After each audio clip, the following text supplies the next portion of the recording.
I think one of the main reasons Donald Trump is president is because of the media. We've spoken off camera about the media.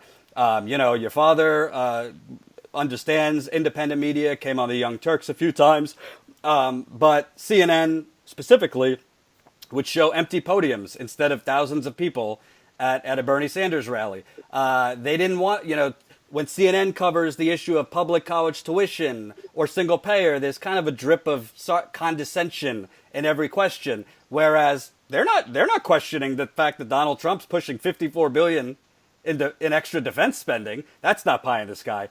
Overall, your father has spoken about it many times. What do you think of the state now of the media? Because it seems during the election they did not want to showcase anything having to do with your father's movement. However, now they can't get enough of Bernie Sanders. They want to do debates with him, town halls with him, have him on all the time. It seems like there's a bit of a difference in interest now that he cannot get elected. That's a great point, Jordan. I mean, the reality is ultimately for, money, it really comes down to money. And the reality is obviously Bernie Sanders, in my view, right now is the most popular politician in the country. I think that's pretty clear. So the reality is he's the in thing. So therefore, yeah, we'll tap into him. We're interested in him.